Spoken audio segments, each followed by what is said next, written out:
Okay, Tosh here with Tactical Hyve. We are at Strategic Ops in San Diego, California, and we're going to talk about threat mitigation. All right, so there's a big question in the self-defense world concerning home defense. And one of the big discussions is whether you should warn your threat as it's invading your home, or should you just engage the threat and not give them a warning? Again, I don't like looking at things, hey, this is what you should do or shouldn't do. You have to read the situation that you have and do the appropriate answer. So both of those, in my opinion, are actually correct, depending on the situation.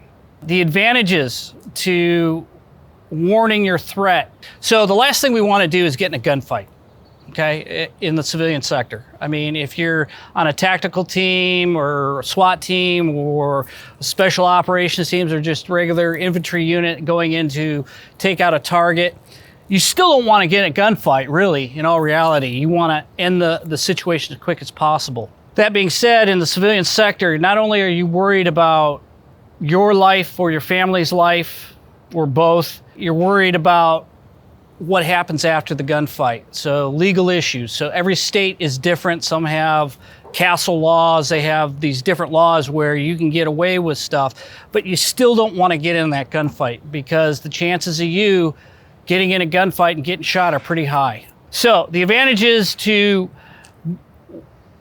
warning your threat that's invading your home. Hey, get out of my house. I've got a gun. I'm going to shoot you. You come any closer. That kind of situation.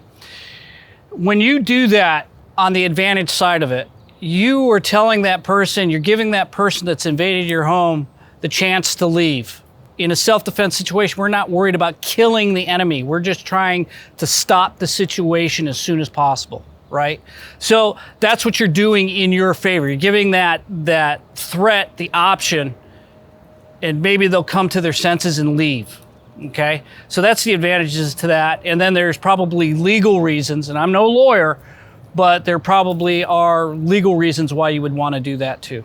Then the cons to it is you are telling the threat where you are by sound, and if you've got a light or laser, you're actually giving them a direction. So that's the cons to actually warning them, is that you're letting them know where you were at, okay? And that could be bad if they're determined to hurt you in some way or to do something nefarious to your household. The advantage is to not warning a threat, okay? They don't know where you're at. They don't even know you're there, okay? Which gives you a higher chance, if you're gonna get in a gunfight, of survival, all right? They don't know where you're at, and you are able to essentially defend your position. So you have to look at your state laws and see what is legal, what isn't legal, okay? So I would, depending on the situation, I'm gonna lean towards what is legal in my state, okay? And I'm also gonna look at, do I wanna get in this gunfight? Or another way to look at it, would you send your wife to go do that task? In other words, is it worth the risk? So you're constantly weighing out risk versus gain when it comes to playing that game if you're not gonna warn, because when you're not warning, you're essentially inviting the situation to escalate. And our goal is to de-escalate the situation and mitigate the threat and get them, hopefully to get them out of the way. Because you're not trying to get in a gunfight, we're trying to avoid the gunfight. The advantages, like I said, to not warning is it gives you the tactical advantage over your threat.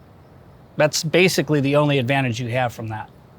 Okay, so in this discussion about warning or not warning your threat, when you are trying to defend your home, one thing you don't want to do is back your threat into a corner so he has to fight.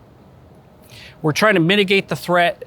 If it's possible, and I'm not saying all situations are this way, if it's possible to give your threat an out so they leave, you need to go ahead and try to create that tactical situation, if you're thinking about it, so they can get out of there. So you don't even have to get in a gunfight. So again, that kind of goes back to the advantages of warning your threat. hey, don't come any closer.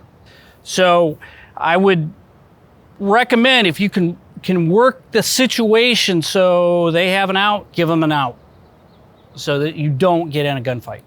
Okay, so we're going to talk a little bit more. Why would I want to give my enemy the ability to escape? Think of it this way. This guy's already breaking the law by coming in your house, so he's already a criminal, right?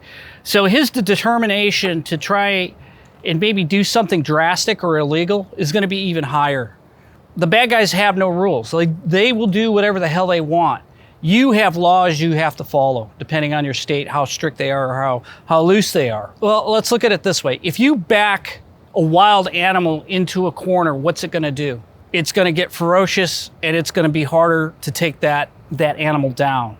And they're going to become wild. They don't care about the laws, okay? And they're going to fight to the end, all right? Well, when you back a potential threat that's invading your home, the fact that he's invading your home, that's a real threat. There's a good chance that he's going to fight for his life, okay? More so than you will, because one, you're either groggy, you just woke up, you heard something downstairs, or in your house, your mindset hasn't escalated, your adrenaline hasn't caught up to you because you're coming out of let's say, a sleepy state or whatever it is. So they have the advantage on you in that respect. You have the advantage, you're on your home turf, you know your home, so you know where you can go.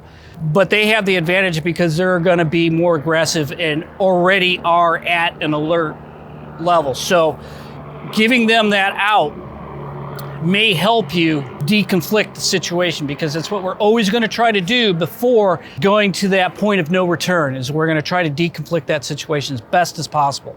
Not because we're worried about the law, we're worried about our life and our family's life. That's why you want to deconflict the situation. Okay, that's my discussion on threat mitigation with a home invader.